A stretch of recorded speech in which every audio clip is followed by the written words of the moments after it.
अन्तरत्नाढ्या सर्वलोकैकदृक्प्रदा सर्वभागवत प्राणा श्रीमद्भागवतः प्रभो कलिध्वंतोदितादित्या श्रीकृष्ण परिवर्तिता परमानंद पाठाय प्रेमावर्ष अक्षरायते सर्वदा सर्वसेव्याय श्रीकृष्णाय नमोस्तुते मदेक बंधु मद संगीन मद गुरो मन महाधना मन निस्तारक मद भाग्या मद आनंद नमोस्तुते असाधु साधुता दायिन अति नीचो चाता करा हाना मुंच कदाचिन माम प्रेमना हृत्कंठयोस्फुरा हरे कृष्णा कृष्णा कृष्णा हरे हरे हरे राम राम राम हरे हरे। श्रीला सनातन गोस्वामी की जय हो, श्रीला प्रभुपाद की जय हो। तो बहुत ही सुंदर श्लोक आज हम पढ़ने वाले हैं और ये हम भीष्म स्तुति पढ़ रहे हैं। कितना सुंदर तरीके से भीष्म देव जो है भगवान की स्तुति कर रहे हैं। तो जैसे कि हमने कल देखा था कि किस तरह से उनके रूप का युद्ध स्थल में जैसा भगवान का रूप था वैसा वो वर्णन कर रहे हैं कि किस तरह से भगवान अर्जुन की सहायता के लिए युद्ध स्थल में कैसे धूल से दूषित हो गए हैं उनके बाल, और भगवान जो है किस तरह से चमक रहे हैं, कैसे प्रतीत हो रहे हैं, ये सब वर्णन जो है यहाँ पर भीष्म पितामह कर रहे हैं। और अब हम देखते हैं आगे भीष्म पितामह क्या कहना चाहते हैं 37 नंबर श्लोक में। तो सभी रिसाइट कीजिएगा ध्यान से। स्वनिगमम अपहाय मत्प्रतिज्ञां ऋतमधिकर्तुम अप्लुतः रथस्थः धृतरथचरण अभ्ययात् चलद्गुर् हरि इव हन्तुम इभं गत उत्तरीया। अर्थात मेरी इच्छा को पूरी करते हुए तथा अपनी प्रतिज्ञा तोड़कर वे रथ से नीचे उतर आए। तो भगवान यहाँ पर क्या कर रहे हैं, किसकी इच्छा को पूरी करते हुए? मेरी इच्छा मतलब भीष्म पितामह की इच्छा को पूरी करते हुए भगवान ने क्या किया, अपनी प्रतिज्ञा तोड़ दी और वे क्या किया, उन्होंने रथ से नीचे उतर आए, उसका पहिया उठा लिया और तेजी से मेरी ओर दौड़े। जिस तरह कोई सिंह किसी हाथी को मारने के लिए दौड़ पड़ता है, इसमें उनका उत्तरीय वस्त्र भी रास्ते में गिर गया।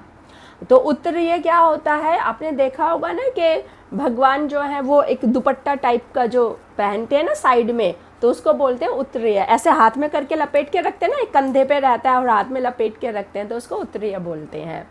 आपने देखा होगा भक्त भी जो है, जो ब्रह्मचारी भक्त होते हैं या प्रभु जी होते हैं, वो भी उत्तरीय को पहनते हैं, ऐसे करके पहनते हैं। बेसिकली वैसे वो भक्त क्यों पहनते हैं, ताकि वो उसको चादर को फैलाएं आगे, उसमें डोनेशन कलेक्ट करें और अपने गुरु को दें, वो इसलिए होता है एक्चुअली। हाँ, उससे क्या होता है कि जो आपके अंदर जो होता है ना मान सम्मान की भावना, मैं इस पोजीशन पे हूँ, मैं ये हूँ वो हूँ, उससे आप बाहर निकल करके आएँ, भिक्षा मांगे, भिक्षा मांग करके गुरु को दें, उसका ये पर्पज होता है। और हाँ, पटका भी कहते हैं उसको, पटका भी कहा जाता है।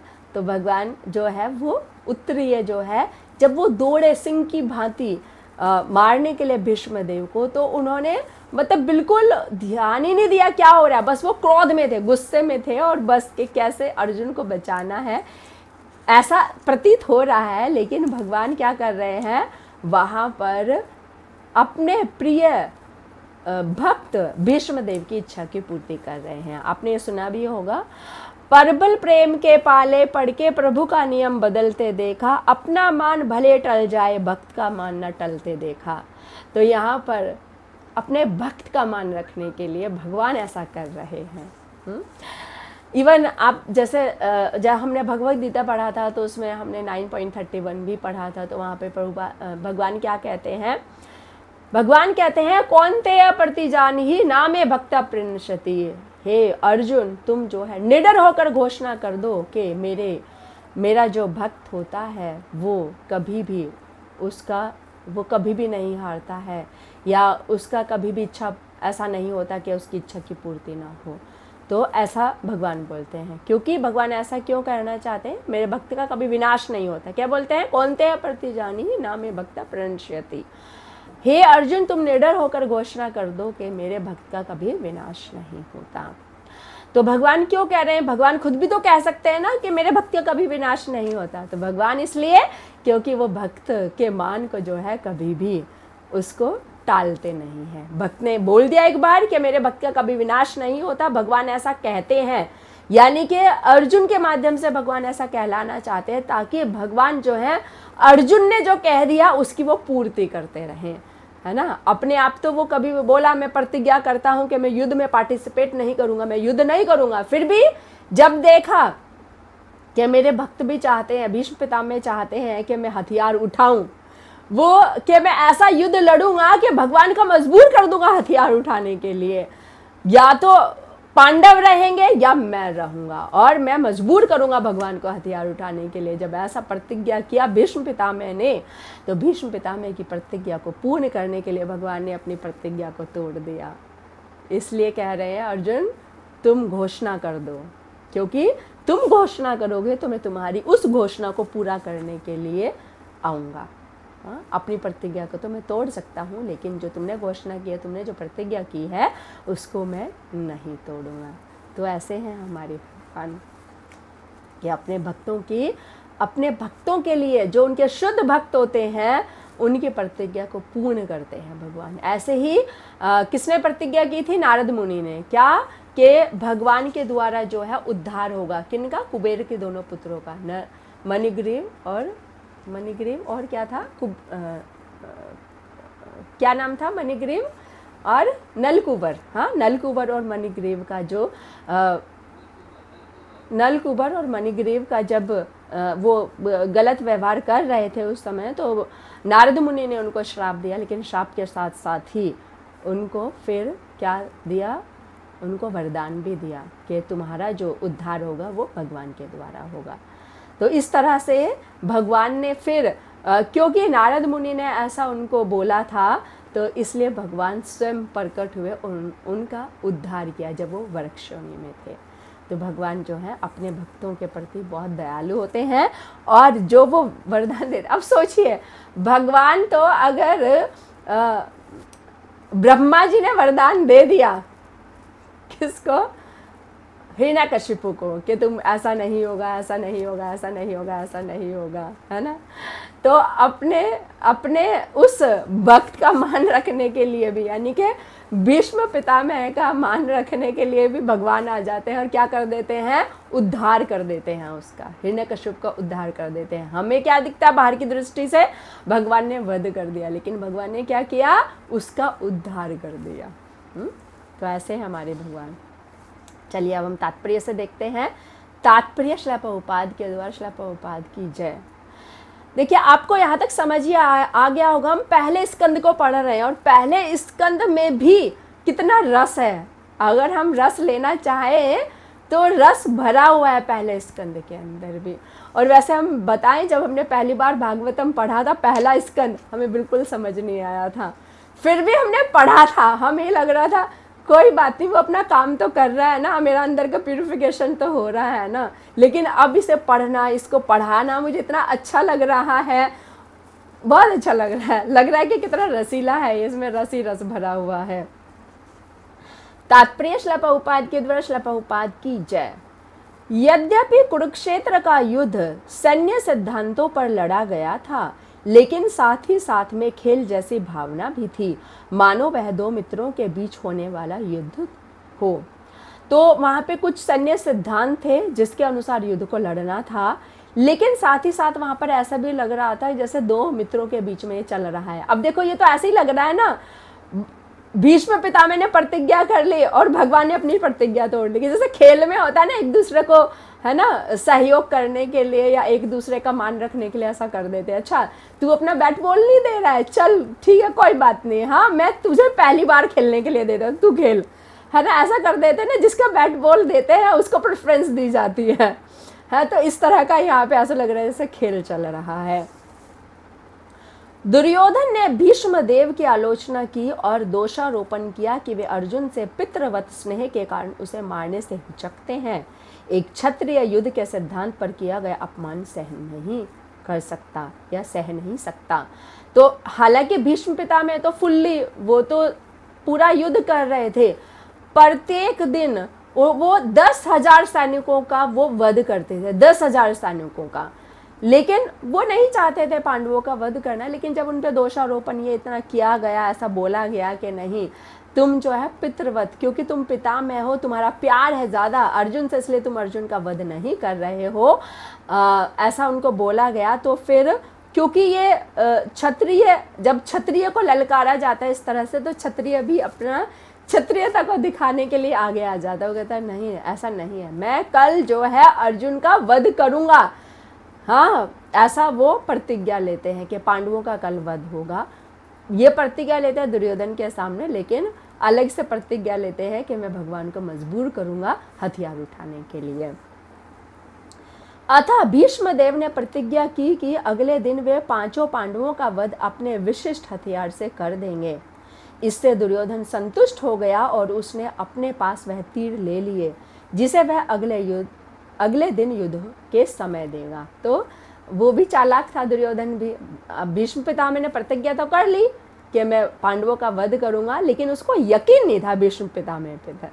उसने सोचा अरे इन्होंने प्रतिज्ञा तो कर लिया, कल मन बदल गया, तीर नहीं लेके आए तो क्या होगा, मैं तीर ले लेता हूँ, तीर मैं लेके आऊंगा, उनको दूंगा, उनको प्रतिज्ञा भी याद दिला दूंगा। तुमने रात को प्रतिज्ञा की थी क्या, पांडवों का वध करूंगा, ये पकड़ो अपने 5 तीर और उनका वध कर देना। ऐसा दुर्योधन सोच करके जो है तीर ले आया भीष्म पितामह से।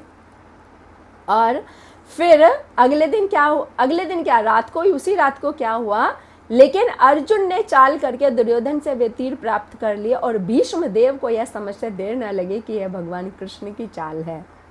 तो देखिए ये होते हैं शुद्ध भक्त। अर्जुन तीर लेने गया, लेकिन भीष्म देव को पता चल गया अर्जुन में इतनी बुद्धि नहीं है, अर्जुन इतनी चालाकी नहीं कर सकता। ये किसने किया है, ये भगवान श्री कृष्ण ने किया है। अतः भीष्म देव ने प्रतिज्ञा की कि अगले दिन कृष्ण को अस्त्र उठाना ही पड़ेगा, अन्यथा उनका मित्र अर्जुन मारा जाएगा। तो ऐसे उन्होंने प्रतिज्ञा की। दूसरे दिन भीष्म देव ने इतना भयानक युद्ध किया कि अर्जुन तथा कृष्ण दोनों ही संकट में पड़ गए। पर कभी भगवान संकट में पड़ सकते हैं क्या, नहीं पड़ सकते, लेकिन ऐसा दिख रहा है, भगवान ऐसा दिखा रहे हैं, क्योंकि उनको हथियार उठाना था ना। अगर वो ऐसा नहीं दिखाते कि वो संकट में पड़ गए, भगवान तो अगर सोचते ना भीष्म पितामह का वध हो जाए, मन में ले आते विचार, तो वो युद्ध स्थल में आते ही नहीं, है ना। तो भगवान ने ऐसा शो किया, ऐसा शो करके वो क्योंकि हथियार उठाना चाहते थे, भीष्म देव की प्रतिज्ञा को पूर्ण कराना चाहते थे। अर्जुन लगभग हार ही चुका था, पर स्थिति इतनी नाजुक थी कि वह भीष्म देव द्वारा अगले ही क्षण मारा जाने वाला था। युद्ध इतना भयानक था कि सांस लेने की फुर्सत नहीं थी, तीर पे तीर चल रहे थे। अर्जुन ने जैसे ही ऐसे किया ना, सांस लिया, ऐसे सांस लिया, इतनी देर में तो भीष्म पितामह उनको मार देते। ऐसा दिखा रहे हैं भगवान कि देखो, अर्जुन को वो बोलते हैं क्या तुम सांस लेने में लग रहे हो, तुम अभी मारे जाओगे, और वो तुरंत उतरते हैं अपने रथ से और पहिए को, टूटे हुए पहिए को उठा लेते हैं एक हथियार की तरह। इस तरह से भगवान दिखाते हैं। उस समय भगवान कृष्ण ने भक्त भीष्म की प्रतिज्ञा को रखकर उन्हें प्रसन्न करना चाहा, क्योंकि यह उनकी अपनी प्रतिज्ञा से अधिक महत्वपूर्ण था। तो भगवान क्या कह रहे हैं, श्रील प्रभुपाद क्या समझा रहे हैं, भगवान अपने शुद्ध भक्त की प्रतिज्ञा को ज्यादा महत्वपूर्ण समझते हैं अपनी प्रतिज्ञा से। हाँ, तो इसलिए उन्होंने हथियार के तौर पर रथ के पहिए को उठा लिया। ऊपर से ऐसा लगता है कि उन्होंने अपनी प्रतिज्ञा तोड़ी, उन्होंने कुरुक्षेत्र युद्ध प्रारंभ होने से पूर्व प्रतिज्ञा की थी कि मैं कोई अस्त्र ग्रहण नहीं करूंगा और किसी भी पक्ष पर अपना बल नहीं आजमाऊंगा। लेकिन अर्जुन की रक्षा करने के लिए वे रथ से उतरे, रथ का पहिया उठाया और क्रुद्ध होकर भीष्मदेव पर तेजी से इस तरह झपटे जैसे सिंह हाथी को मारने झपटता है। भगवान ने ऐसा दिखाया कि मेरे भक्त को ये मारने का प्रयास कर रहा है, इसलिए मैं इसको मारने जा रहा हूँ। लेकिन भगवान ने क्यों किया था? क्योंकि भीष्मदेव ने प्रतिज्ञा की थी कि मैं मजबूर करूंगा भगवान को हथियार उठाने के लिए। कितने सुंदर तरीके से ये, ऐसे तो मेरे ख्याल से कोई डायरेक्टर भी नहीं लिख सकता कोई स्क्रिप्ट जैसे ये स्क्रिप्ट है भगवान की। इससे रास्ते में उनका अंग वस्त्र गिर गया और क्रोधवश उन्हें इसका होश तक ना रहा कि रास्ते में उनसे क्या गिर गया। तो जब भगवान दौड़ते हुए जा रहे हैं भीष्म पिता के मैं के पीछे, मतलब उनको वध करने के लिए वो जा रहे हैं, ऐसा दिखा रहे हैं कि मैं तुम्हारा वध करने आ रहा हूँ, तो उनका अंग वस्त्र गिर गया और भगवान को इसका भाव भी नहीं रहा। क्रोध में होता है ना, हमें कुछ भी याद नहीं रहता क्या हो रहा है क्या नहीं हो रहा है, तो भगवान ने ऐसा प्रदर्शित किया कि उनको कुछ भान नहीं है, अंग वस्त्र गिर गया। तब भीष्मदेव ने तुरंत हथियार डाल दिए और स्वयं अपने प्रिय प्रभु श्री कृष्ण द्वारा मारे जाने के लिए खड़े हो गए।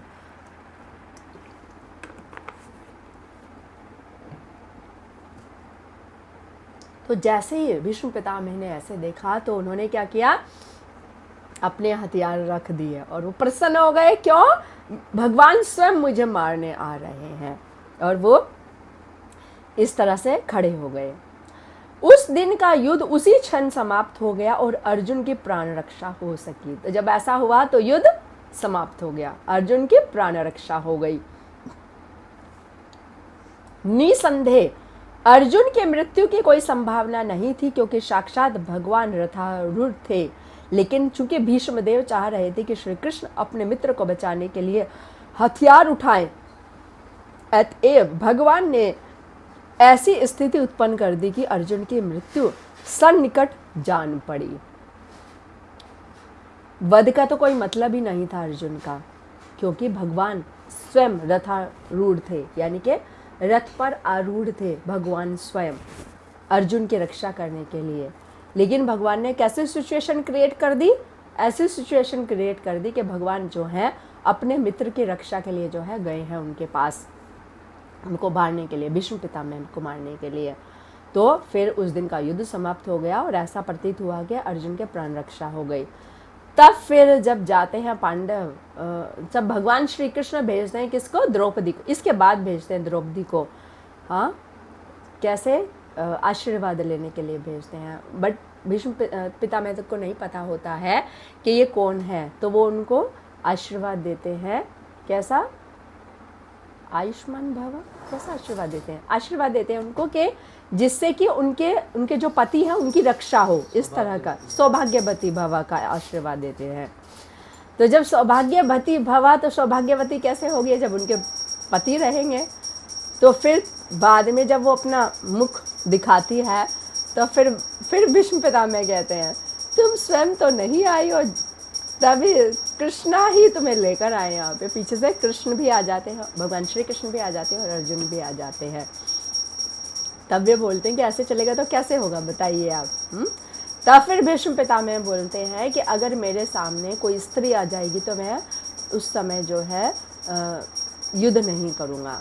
तो फिर क्या होता है कि शिखंडी, जो कि द्रौपदी की ही बहन होती है, भाई होता है वैसे तो, बट चूंकि जब वो पैदा हुई थी उस समय वो एक स्त्री रूप में थी, लेकिन उसने शिव जी की तपस्या की जिससे कि उसको पुरुष का रूप मिला था।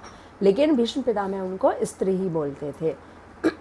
तो जब वो उनके समक्ष आती है, अर्जुन के रथ पे आरूढ़ होती है और अर्जुन के सामने जब वो आ जाती है तो भीष्म पितामह क्या है, अपने हथियार जो है वो रख देते हैं और इस तरह से फिर अर्जुन उनको तीरों की शैया पर, मतलब उनको उनके ऊपर तीर छोड़ते हैं तो वो तीरों की शैया पर आ जाते हैं। वे भीष्मदेव के समक्ष यह दिखाने के लिए खड़े रहे कि भीष्म की प्रतिज्ञा पूरी हो गई और उन्होंने पहिया उठा लिया। तो भगवान ने क्या किया? प्रसन्न कर दिया भीष्म देव को, उनकी प्रतिज्ञा पूरी करके, ऐसे दिखाने के लिए कि आपकी प्रतिज्ञा पूरी हो गई है। अगला श्लोक। शित विशिखतो विशीर्ण दंशा छतज परिप्लुता आततायिनो मे परसभम अभिसमार्मतवधमर्थम सभवतु मे भगवान गतिर्मुकुंदः। तो यहाँ पर क्या बोला है? गतिर्मुकुंदः। मुकुंदः मतलब मोक्ष के दाता, जो मोक्ष प्रदान करते हैं। भगवान को यहाँ पे मोक्ष के दाता कहा गया है, अर्थात भगवान श्री कृष्ण जो मोक्ष के दाता है वे मेरे अनंतिम गंतव्य हों। अब देखें, भगवान मारने आ गए, अगर भीष्म पितामह उनको भगवान नहीं मानते तो क्या वो ऐसा वो आकांक्षा करते, ऐसी इच्छा करते कि जब मैं देह त्याग करूं तो भगवान मेरे समक्ष हों। और सोचिए क्या क्या हुआ है, भगवान का उत्तरीय कैसे गिरा है, भगवान ने क्या ध्यान नहीं दिया, ये सब भीष्म पितामह को याद है। वो कितना आस्वादन कर रहे होंगे, मतलब कोई उनको मारने आ रहा है और वो देख रहे हैं कि क्या क्या हो रहा है, भगवान कैसे कर रहे हैं, भगवान के बालों में धूल हो गई है, ये हो गया है, वो हो गया है, कैसे कैसे उनके रूप का वर्णन कर रहे हैं भीष्म पितामह। और वो क्या चाह रहे हैं कि वो मेरे अंतिम गंतव्य हों, यानी कि मैं उनकी प्राप्ति करूं। युद्ध क्षेत्र में उन्होंने मेरे ऊपर आक्रमण किया, मानो वे मेरे पैने बाणों से बने घावों के कारण क्रुद्ध हो गए हों। दिख कैसा रहा था कि जैसे कि भगवान आक्रमण कर रहे हैं, क्यों? क्योंकि भीष्म पितामह के जो पैने बाण थे उससे उनको कष्ट पहुंच रहा है, इसलिए भगवान जो है बदला लेने के लिए जा रहे हैं, ऐसा दिख रहा था, ऐसा प्रतीत हो रहा था। उनका कवच छितरा गया था और उनका शरीर खून से सन गया था। तो हालांकि भगवान तो दिव्य हैं, लेकिन यहाँ पर ऐसा दिखा रहे हैं। तात्पर्य श्रील प्रभुपाद के द्वारा, श्रील प्रभुपाद की जय। कुरुक्षेत्र के युद्ध क्षेत्र में भगवान कृष्ण तथा भीष्म देव के आपसी व्यवहार अत्यंत रोचक हैं, क्योंकि भगवान श्री कृष्ण की गतिविधियां अर्जुन के प्रति पक्षपातपूर्ण और भीष्म के प्रति शत्रुतापूर्ण लग रही थी, लेकिन वास्तव में यह सब कुछ महान भक्त भीष्म देव के प्रति विशेष अनुग्रह दिखाने के लिए था। तो श्रील प्रभुपाद क्लियरली यहाँ बता रहे हैं कि ऐसा प्रतीत हो रहा है कुरुक्षेत्र के युद्ध क्षेत्र में कि भगवान श्री कृष्ण जो है वो भीष्म से शत्रुतापूर्ण व्यवहार कर रहे हैं और अर्जुन के प्रति उनका पक्षपातपूर्ण व्यवहार है, अर्जुन को सहयोग कर रहे हैं और भीष्म के प्रति शत्रुता दिखा रहे हैं। लेकिन यहाँ पर भगवान ने क्यों किया, ये सब कुछ क्यों किया कि वो पहिया लेकर के भगवान जो है दौड़े हैं भीष्म पितामह की तरफ, वो भीष्म देव के प्रति विशेष अनुग्रह दिखा रहे थे। ऐसे आचरणों की सबसे बड़ी विशेषता यह होती है कि भक्त शत्रु का अभिनय करते हुए भगवान को प्रसन्न कर सकता है। तो यहाँ पर ऐसे आचरण से हमें क्या समझ आ रहा है कि भक्त जो है वो शत्रु का अभिनय कर रहा है। यहाँ पर भीष्म पितामह शत्रु का अभिनय कर रहे हैं, लेकिन फिर भी वो भगवान को प्रसन्न कर रहे हैं। श्रील प्रभुपाद आगे कह रहे हैं, परम पूर्ण होने के कारण भगवान अपने भक्त की शत्रु वेश में भी सेवा ग्रहण कर सकते हैं। तो शत्रु वेश में भी अगर कोई है भगवान का भक्त, तो भगवान उसकी सेवा शत्रु वेश में भी ग्रहण करते हैं। परमेश्वर का कोई शत्रु नहीं हो सकता, न ही कोई तथाकथित शत्रु उन्हें हानि पहुंचा सकता है, क्योंकि वे अजित हैं। तो भगवान क्या है? भगवान अजित है, भगवान को कोई भी जीत नहीं सकता। तो भी उन्हें आनंद आता है जब कोई उनका शुद्ध भक्त उन पर शत्रु की भांति प्रहार करता है या उच्च पद से उनका आलंब करता है, यद्यपि उनसे श्रेष्ठ कोई हो ही नहीं सकता। तो भगवान पर अगर शत्रु की तरह भी कोई प्रहार करता है तो भगवान को आनंद आता है। कौन? लेकिन कौन? कब आनंद आता है? जब वो भक्त होता है। अब जैसे कंस भी प्रहार कर रहा था तो भगवान को आनंद थोड़ी आ रहा था, क्योंकि वो विपरीत भाव में था। लेकिन यहाँ पर भीष्म पितामह युद्ध स्थल में हैं उन पे तीरों की बौछार भी कर रहे हैं, लेकिन भगवान को आनंद आ रहा है क्योंकि भीष्म पितामह जो है भगवान की प्रसन्नता के लिए ऐसा कर रहे हैं, इसलिए यानी कि अनुकूल भाव से वो ऐसा कर रहे हैं। भक्त तथा भगवान के मध्य ये कतिपय दिव्य आदान प्रदान के व्यवहार हैं, किंतु जिन्हें शुद्ध भक्ति की कोई जानकारी नहीं है वे ऐसे आचरणों के रहस्य को नहीं जान सकते। तो बाहरी दृष्टि से लोग ऐसा सोच सकते हैं, अरे ये क्या, मतलब देखो भीष्म पितामह के साथ कितना पक्षपात कर रहे हैं, उन्होंने कहा था मैं हथियार नहीं उठाऊंगा और हथियार उठा के चल दिए उनकी तरफ, है ना, ऐसा सोच सकते हैं बाहरी व्यक्ति। भीष्म देव ने एक वीर योद्धा की भूमिका निभाई और उन्होंने जानबूझकर भगवान के शरीर को बाणों से बींद कर दिया, जिससे सामान्य लोगों की दृष्टि में भगवान घायल प्रतीत तो हुए, लेकिन वास्तव में यह अभक्तों को मोहग्रस्त करने के लिए था। पूर्णतः दिव्य शरीर कभी घायल नहीं किया जा सकता और भक्त कभी भी भगवान का शत्रु नहीं बन सकता। यदि ऐसा ही होता तो भीष्म देव उन्हीं भगवान को अपने जीवन के अनंतिम गंतव्य के रूप में न चाहे होते। कितनी सुंदर बात यहाँ पर श्रील प्रभुपाद बता रहे हैं भीष्म पितामह की, कि ऐसा प्रतीत हो रहा था, वो किसके लिए था, अभक्तों के लिए था। ऐसा लग रहा था कि भगवान के शरीर को जो है बाणों से बांध दिया है, किसने, भीष्म पितामह ने। हाँ, ऐसा वो घायल प्रतीत हो रहे थे। ये किस लिए था, अभक्तों को मोहग्रस्त करने के लिए था। भगवान का शरीर दिव्य है तो उनको कभी भी घायल नहीं किया जा सकता और कभी भी कोई भी भक्त भगवान का शत्रु नहीं बन सकता। दो महत्वपूर्ण बातें यहाँ पर कही है। एक तो भगवान का दिव्य शरीर है, तो दिव्य शरीर होने के कारण जो है वो कभी भी घायल नहीं किया जा सकता। दूसरा, भक्त कभी भी भगवान का शत्रु नहीं बन सकता। अगर ऐसा होता, अगर भीष्म पितामह भगवान के शत्रु होते तो फिर वो अपने अंतिम गंतव्य में भगवान की इच्छा ना करते, वो ऐसा ना चाहते कि वो भगवान उनके समक्ष हों। यदि भीष्म देव कृष्ण के शत्रु होते तो कृष्ण बिना हिले डुले ही उनका विनाश कर देते, है ना। भगवान को हिलने की जरूरत ही नहीं थी, खड़े खड़े वहीं पर ही उनका विनाश हो जाता।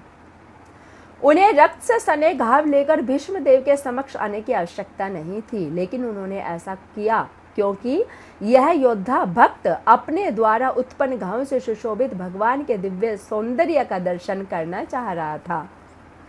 जो भगवान को घाव दिए उसमें भगवान कितने सुंदर दिख रहे हैं उसके दर्शन करना चाहते थे भीष्म पितामह। इसलिए भगवान नहीं तो अपने सीट पर बैठे बैठे, वहीं पे रथ पे बैठे बैठे सोचते मन में और वो मर जाते, लेकिन चूंकि भीष्म पितामह ऐसे दर्शन करना चाहते थे भगवान के, तो भीष्म पितामह जो है रथ का पहिया उठा करके आ गए और उनको पूरी तरह से वो दर्शन कर रहे थे, पूरा साक्षात भगवान के दर्शन कर रहे थे।